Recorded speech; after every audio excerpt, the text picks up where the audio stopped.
that you're here. This is a celebration for chiropractic's birthday. 120 years ago tomorrow was when chiropractic was founded. And so we're going to be doing a couple of things tonight. We're going to talk about chiropractic, where it came from. We're going to talk about a little bit about me and why I do what I do. We're going to talk about what chiropractic is. And then after the slideshow is over with, we're going to break up into, pairs. And then we're going to do a short little kind of workshop so that you can detect if someone that you love might, have compromised nerve system. And we're going to do a short little workshop that'll be fun. So, and hello to those of you at home that couldn't join us. Thanks for coming too. And I'm ready to start the slideshow. So whenever you're ready, Joe. Everybody had a good day? Yeah. Yes. Awesome. Can you see in the back? Yes. Good. Did you get it? Yeah. So we're on? Yes. All right, perfect. I don't have to stand here anymore. Whew, get out from under the camera. All right. So Founders Day, chiropractic was founded 120 years ago, September 18th in 1895. So that's 120 years of excellence, I would say. Now our founding father, the guy who is coined with discovering chiropractic, his name is Daniel David Palmer. He goes by D.D. Palmer. This was what he looked like when he was older. He was born in 1845. He passed away in 1913. This is what he looked like when he was young.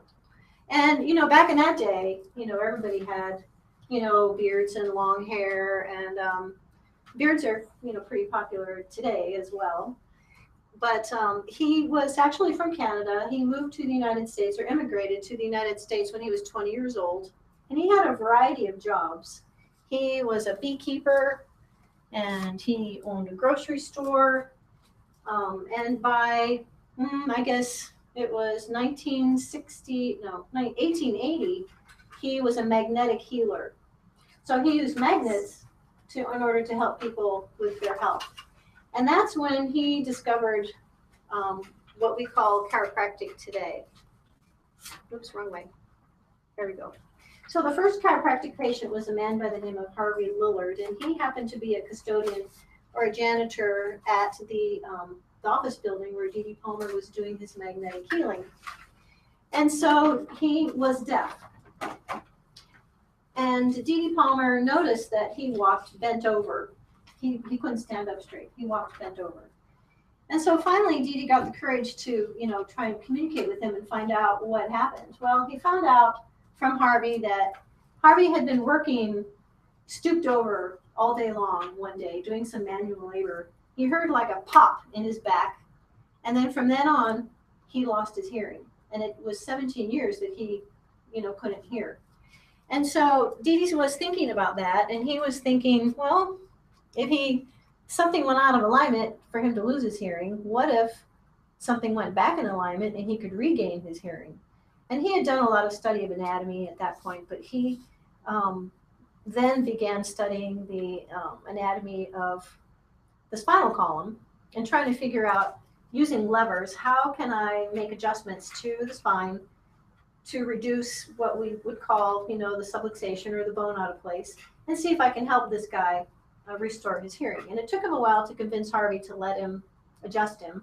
Finally, Harvey let him adjust him.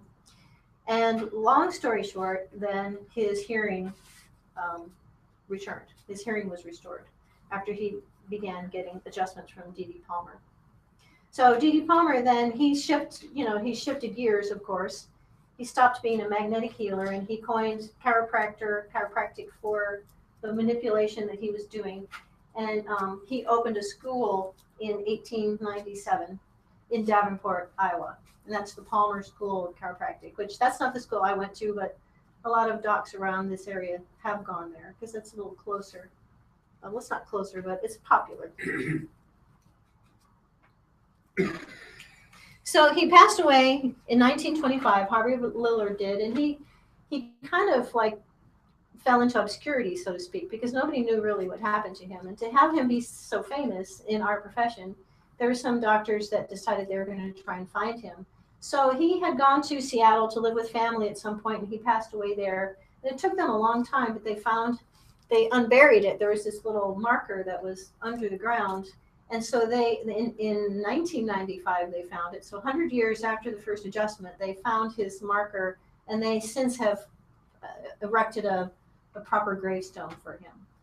These chiropractors had done that because that's how awesome we are.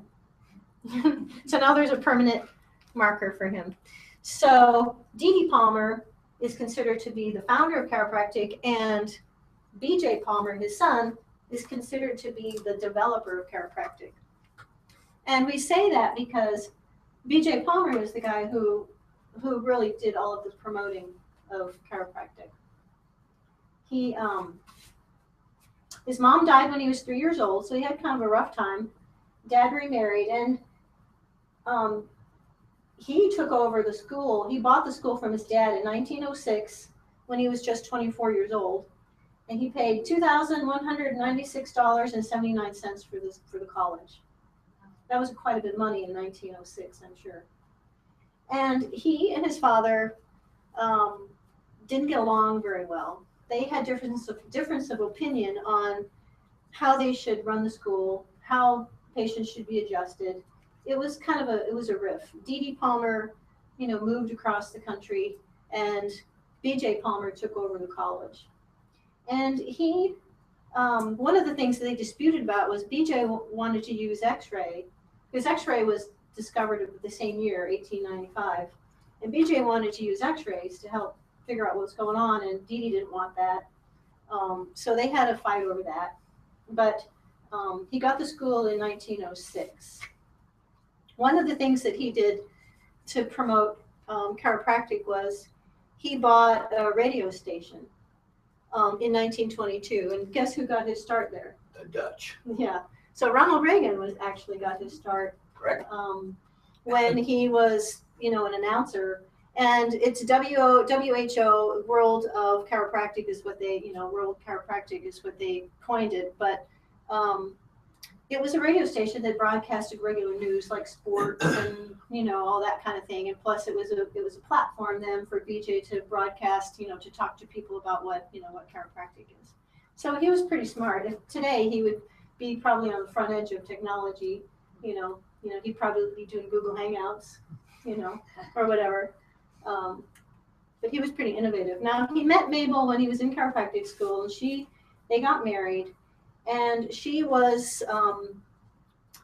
taught at the school for over 30 years. She wrote a book called Chiropractic Anatomy, and she was an avid, supporter of her husband, of course, and they traveled all over the world promoting chiropractic. And BJ was a friend with Barnum Bailey, and so he learned how to be kind of a showman, I guess, under those circumstances. Now, they had a son, and his name is David D. Palmer, and he is considered the educator because he really modernized the college. He took over, he was an only child, and he took over in 1961. And it was because of his hard work that he got the college accredited eventually. By the CCE board. So he did a lot for our profession too. And that is my family. So I'm going to tell you a little bit about my story. This picture was taken in 1966, and can you guess which one I am? The big hat. The big hat's my mama. The one with the big hat's my mother. So at this point, I was the youngest of 5. My mom had another child when I was 10. She was awesome, my little sister. But I grew up with a lot of health problems. You can't really tell from this picture, but I was a super colicky baby. I cried 24/7. I was just super colicky. When I was a kid, I had like shocking, paralyzing neck pain. When I would turn my head a certain way, I would white out and I couldn't move because it was so painful. Then I would just stand there for a few minutes and it would go away. And then I would keep playing. But I didn't know this wasn't normal. I never talked to anybody about it. It's just something that happened. And I would just go on, and I never told anybody about it. We weren't raised with chiropractic or osteopathy or anything. Then when I got a little older, I started to get sick.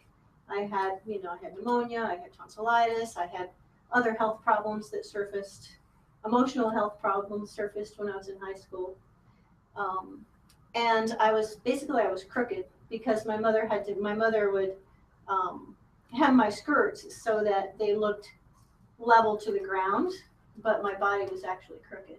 So if I put on a skirt without her hemming it, from the eye, it would look crooked, but she would take the hem out, or you know what I'm saying. She would make it look level. But the good news is I eventually found chiropractic. I went to dental hygiene school after high school. Went to Kansas City, and when I was in Kansas City, I met some chiropractors. And I had gone to an osteopath who helped me. And when I found out what the chiropractors did, I thought, I think that's what I want to do. And at this point, I really still didn't even know what was wrong with my own body. But when I got to chiropractic school, they took X-rays, and we found out that I already had spurs forming on my neck, and I already had some advanced arthritis when I was 23, 24 years old. So something happened to me. And I don't know for sure what it is, but I think that I can trace it back to when I was born, the day I was born.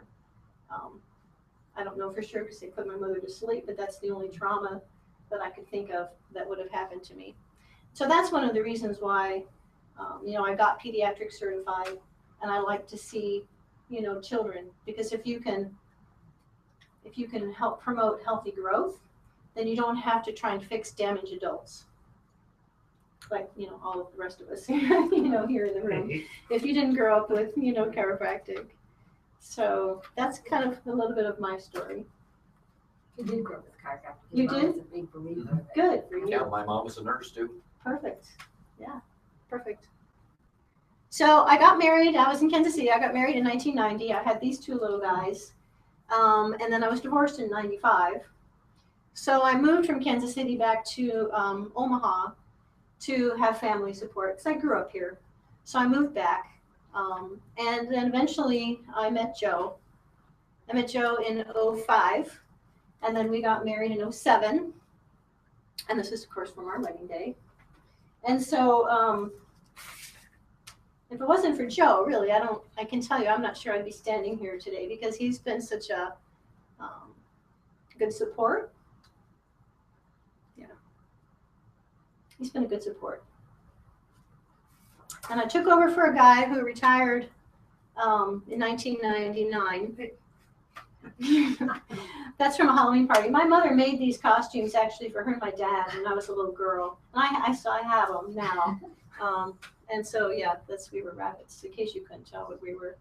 So I took over for a guy that retired in 1999. And so I've been in Omaha, doing this ever since. I've moved around a few times, but I'm back here in this space, and I'll be here for a while. I don't have any plans to retire, so I'll be here, for a long time to come. So now we've talked about a little bit about me. I do what I do because I like to help. I like to see how people's lives change, and I like to, be a part of that. I like being a part of that. I like to partner with people to help them, get more out of their life. So that's why I do what I do. Now we're going to talk a little bit about, what health is and what health isn't, hopefully. And you don't really have to gaze into a crystal ball, because the good news is that we're actually born to be healthy. That's the great news. That is the great news of the day. The big idea is that our bodies can heal themselves. So do college graduates' wounds heal faster than undergraduates? Yes, no? No. So it's not the educated mind that causes our bodies to heal. It's, that innate intelligence that causes our bodies to heal. And health basically doesn't need, or nature doesn't need help, it just needs no interference. And what controls our inborn ability is our innate intelligence, and it flows through our nerve system. Sometimes our nerve systems can get blocked. But we have our brain, right? So there's two parts to the nerve system. We have our brain, which is the central nervous system, and the brain stem, which sticks down through the first few vertebrae, and then the rest of it is the peripheral nervous system. And there's trillions of cells in the body that have to communicate with one another. There's billions of processes that go on, every second. And there is, and it all has to be coordinated. And the brain is the central computer, basically, that does all of that. And all that information has to be communicated from each cell to each part of the body, up to the brain, back down to the cell. And we have so many systems in our body that need to coordinate with each other. Let's see if we can name some of them. We have the nervous system we talked about. What other systems do we have in the body? Circulatory. Circulatory, yes. Lymphatic. Lymphatic, Endocrine. endocrine, yes. Digestive, reproductive, and all that stuff has to communicate with each other and be coordinated. So we have quite a marvelous machine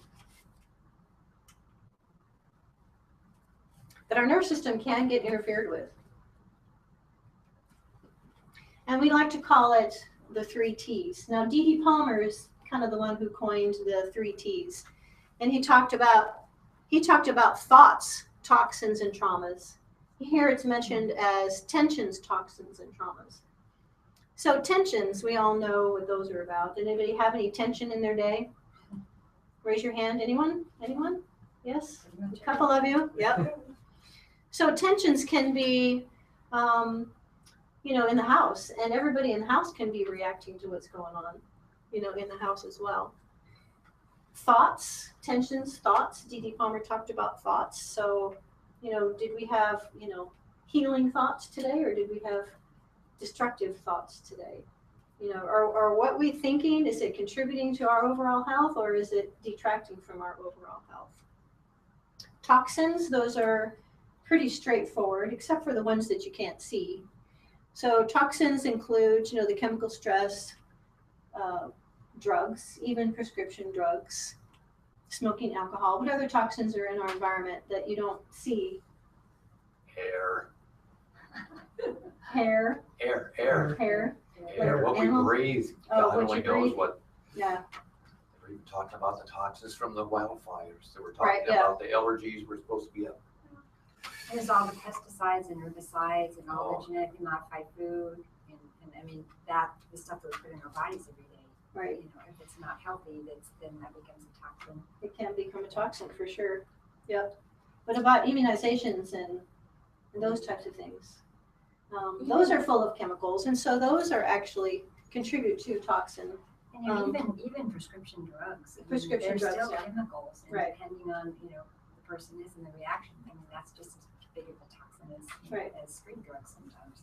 Yes, that's new, true. New car smell. New car smell. Yeah. New Yes. Yeah, house smell. formaldehyde. New car. Carpet. You hit that, didn't you? New carpet? Carpet is Yeah. full of Sometimes. Wow. is full of formaldehyde. So it's amazing, once you start looking, it's amazing what you find, in your Even wallboard, what we commonly call, like these walls. Drywall. Yeah, drywall. drywall. Uh-huh. We remodeled part of the church building Yeah. and got a good shipment of that from China. Yeah. And they don't care what they say. They don't care what's in there, right? Probably have mold in it and stuff. Definitely had some type of smell. And traumas are fairly straightforward.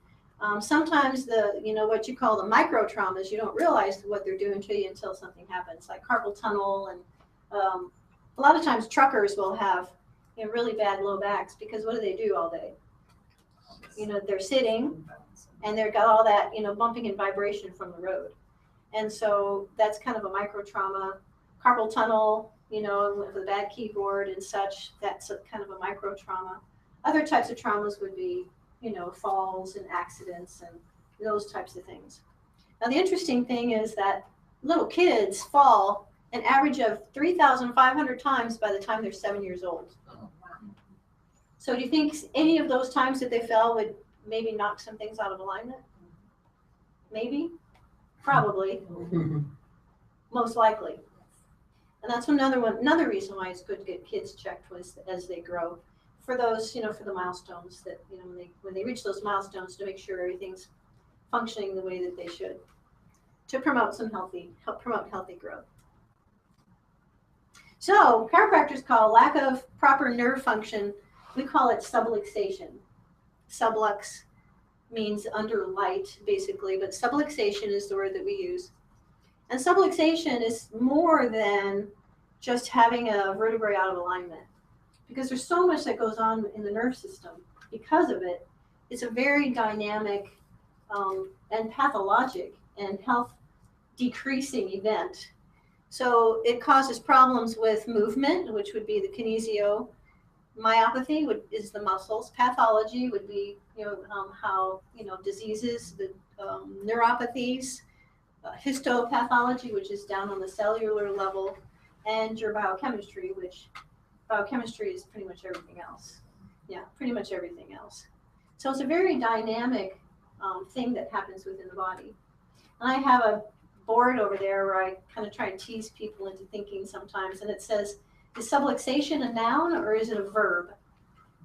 And so I ask people on occasion, okay, is subluxation a noun or a verb? So what do you think it is? Verb. It's a verb. It's a verb for what action happens within the body because of it.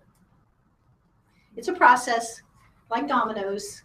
Once one part of your system stops working properly, then other parts stop working properly, and you get on this spiral that goes into a downward, spiral. So, okay, what do we do about it?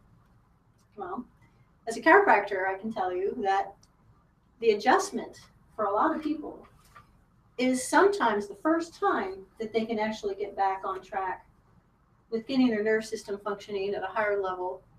And if you stay with it long enough, then you will start to spiral in a healthy direction instead of spiraling down into a bad direction. And for me, that's my passion. That's what I consider as my gift, is to be able to connect with you on a human level, to be able to adjust you, and to have that magic released in your body, because the magic is inside you. Okay, it's really not about me. I'm kind of the facilitator, and the technique that I use is designed to, have the interference get out of the way so that you can, be more of who you were meant to be, which is these, great, high functioning human beings, and not just physically, but emotionally, mentally, spiritually, because it's all tied together. So that's what that's why I get up every day. That's why I come in at, before 7 in the morning. Some days I stay until 7 at night, some days if I need to, just so that I can, help as many people as I can. So what kind of problems do I solve for people? There's a story I have of an older gentleman who he has moved on since he has passed on. But when he was a patient of mine, he came originally for he was having some neck pain, and he came in, and I was giving him adjustments, and his neck pain he was feeling better. And he came in one day, and we were doing a reevaluation, and what I didn't know is that he was a prisoner of war in World War II. He was a POW. And he told me that he had not slept through the night since World War II until he started getting adjusted. And he said that he had slept through the night for the first time since World War II. And of course, I got kind of teary, because can you imagine what kind of change that is for someone's life, to be able to sleep through the night, and you hadn't done it since 1945 or 46 or whenever it was. So, he got kind of teary, and I got kind of teary, and we got teary together, and we celebrated together. But that's one story, is that, you may come in with one problem, but if you stay long enough, other things tend to get better for you. Other things in life can tend to get better for you. And then the story of the little kid who had an ear infection every month, and she was a year and a half old, and she'd had a ear infection every month for 18 months. And her mom decided that the medical route wasn't helping. She brought her in to see me, and she hadn't had an ear infection since her first adjustment. She came in only once a month, but she hadn't had an ear infection since. And she's about 5 now. So that's pretty awesome. The other thing that's kind of fun is, well, it's all fun, but fertility is something that's coming pretty, awareness is becoming more popular with chiropractic and infertility issues. And so sometimes people will come in and they're coming in for another reason, low back pain or whatever, and then they find out, oops, oh my gosh, I'm pregnant. They hadn't been able to get pregnant for years, and they tried everything. All of a sudden, they get adjusted, and they're now pregnant. So that has turned into people who seek out chiropractic because they have heard that it can help with infertility. How do you think that would work? That chiropractic would help with infertility? Because it fixes the nerves that are not allowing the uterus and the ovaries to work correctly. Because they're not getting the energy that they need. Right. So as a disclaimer, here's the disclaimer. Yeah. Chiropractic doesn't treat diseases. We never have. And anybody who tells you that they do is not telling you the truth. What chiropractors do is we facilitate your own healer. We remove the interference to your own nerve system, and your body is what does the healing. Your body does the healing. And so that's why there's such a broad, I can't think of the word. Application. Broad application, thank you. So you hear stories and story upon story upon story. There's a book over here that's full of stories from, mental health issues to, gout to, whatever it is, that if you get your body working better, if nerve interference is responsible for your body not working better, you remove the interference, then your body's going to work better. And, if you have a spine, basically, I think you should get checked. That's, instead of got milk, it'd be got spine. So those are some of the things that I've helped people with. And so here we go. How do you know if somebody that you love might need to get checked? How would you know? I mean, what kind of signs would there be? And when we get done with the slideshow, we're gonna break up into our little, partners, and we're gonna do a little workshop when the slideshow's over with. And I'll show you one thing that we can check, and it has to do with posture. If you know anybody that wants to grow their health, those would be good candidates. People who are already actively working on growing their health. Those are great candidates. That's why I'm here. Yeah, that's why you're here, yes. It's fine to want to get rid of a problem, but if you can shift your focus into moving towards what you want, then, you really get the most benefit out of your healing energy, because your mind is aligned with, the law of attraction. If you seek out what you want instead of always try to do things to get rid of what you don't. I guess I can ask you this question. If you're always doing things to get rid of what you don't want, what happens? If you focus on the negative, your body just gives it. You right keep back getting to it. You keep getting what you're trying to get away from. So, Yeah, exactly. So, and the other part about health is there's no finish line. There's no way for us to be, okay, I'm healthy. No, I don't have to do anything else. It's like that commercial. Of course, it's a commercial for, I think, pneumonia vaccine, but they show that commercial for this guy. He does one push-up, and he's like, okay, I'm done. Did one push-up, and the wife eats one sprig of broccoli, and okay, I'm done. I'm healthy. It doesn't really work that way. So if you don't make your health a priority, what happens? you don't have it. You don't have it. So health is kind of like anything else. It's either growing or it's shrinking. If you're in business, your business is either growing or it's shrinking. There is no real status quo. It's either going one way or the other. But as long as you can keep cycling in an up direction, then you're on the right path. And now, don't keep it a secret. You got to tell somebody about chiropractic, and tell them today. Right. Okay, great. So that's the end of the slide. So Joe, we can turn the stop sharing. You done? Tell me when we're back.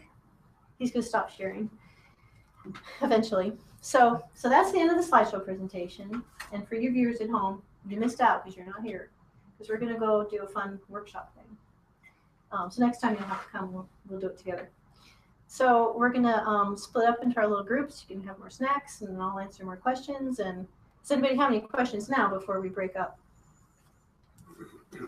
Nothing? Anything? I mean, it got something that, when you were talking about chiropractor, it always interested me. When they got their credentials, what were they MDs before they got into chiropractor? The Palmers, the DD. What actually gave them the credentials? Before the schools Right, accredited, where there all wasn't this- any. There wasn't any. I guess what I'm trying to get is what established, where did they even start saying, we gotta, we know how the nursing started and this and that. Where did the I haven't, and that's a good question. I haven't investigated how they actually put it together. But the grandson of Dee Dee Palmer is the educate, he's the guy who came into Palmer and really started getting things organized and mobilized, and what do we need to do? Who do we need to talk to? How do we get certified? Well, how do we take care of this? Because before there was actually a licensing board, the chiropractors were put in jail for practicing medicine without a license. And over and over and over and over and over again. I mean, our founding fathers and mother, the first lady of chiropractic, they went to jail a lot because, the medical people didn't like the competition. One thing that happened is that, that Spanish flu in 1918, when people got so sick and millions of people died across the country, the people who fared the best and had the least mortality were the people who were going to the chiropractors. So the chiropractors got a huge boost, and not only from the public, in the public's eye, but they, to their own self-esteem, because they had it really hard. They had it really hard because they went to jail for practicing chiropractic because there was no license for them back in the early days. And so, yeah. When I was working on my degrees, I took a class called The Politics of Cancer. And there's an actually book called that, and then there's another called When Healing Becomes a Crime. Oh my gosh, I read those books, and it went back about the history of chiropractic and homeopathy, and then how the American Medical Association decided they were going to be the primary, caregivers, and they truly did do terrible things to the other professions to get rid of them so they could become the lord and masters of medicine. Yes. And it was horrible. I read the book and I'm like, oh my gosh, yes. I was horrified actually. Well, I'm kind of inclusive. I think there's room for all of us. I do too. And there's room for all of us. And there's a lot of people on the planet that if every practitioner on the planet practiced wellness, they wouldn't run out of things to do and they wouldn't run out of clients. So, yeah. All right, bring on wellness. Bring it on. Bring it. We like wellness. I do too. I like it too. Okay. Any other questions? No? Perfect. All right. So that ends this part of the talk. So Joe can stop that anytime. Stop.